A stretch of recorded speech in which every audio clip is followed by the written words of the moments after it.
Revelation 5031. From the 2nd of January 1951. Connection between spiritual beings and humans. Form. The beings of the spiritual kingdom make great efforts to establish contact with people on earth.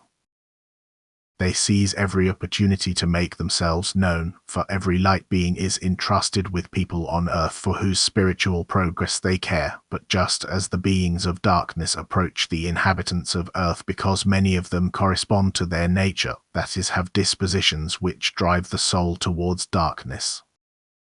Therefore there is a battle in the spiritual kingdom for the souls of people on this earth, and people decide this battle themselves. No soul can be forced to be good or evil, although the light beings have great strength at their disposal, and it would be possible for them to determine the souls according to their will. Yet they always respect the human being's will, since it is divine law. Thus the beings of the spiritual kingdom wage a battle with each other which is decided by people themselves through their will. As soon as a connection is established with the spiritual kingdom, those beings will approach the human being and make themselves known to him, to whom he himself grants access through his innermost attitude. Thus good people are protected by the light beings. They cannot be forced into evil power or be induced by bad forces to do bad deeds. Only there is the danger that people themselves are not able to distinguish whether they are being instructed rightly or wrongly by revelations from the spiritual kingdom. This danger exists when spiritual beings use a human form to make themselves known.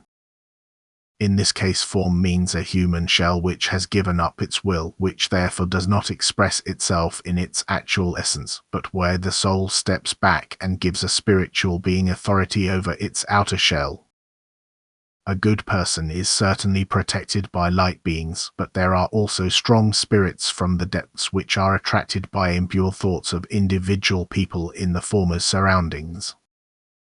Then a moment can suffice for that spirit to force its way into the cover, and, because it recognizes the good disposition in general, it expresses itself under the mask of light and seeks to confuse the listeners in their faith and thinking.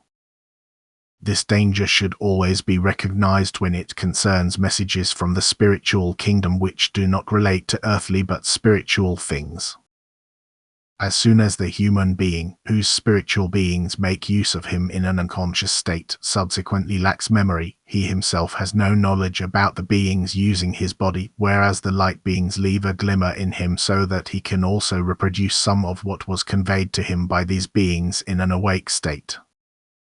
Through intimate contact with God, people can also reach the state of fully consciously receiving spiritual announcements, and they are constantly in control of their body. That is, they do not switch off their own will, so that only good forces from the spiritual kingdom can approach the good person who longs for God and truth, and every dark force is pushed away by the human being's will. But God evaluates people's will.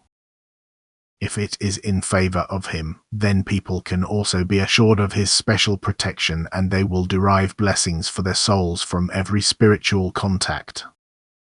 For countless beings are close to earth, concerned about the spiritual development of those who were close to them on earth, and these souls' need to communicate is very great because they want to warn people against a wrong earthly way of life. Therefore the spirits are also to be recognized, who only teach love and point to God, to Jesus Christ, the divine Redeemer, who want to influence people in a good sense, and they will always protect the souls of these people from harm. Thus they will also protect them from the attacks of evil.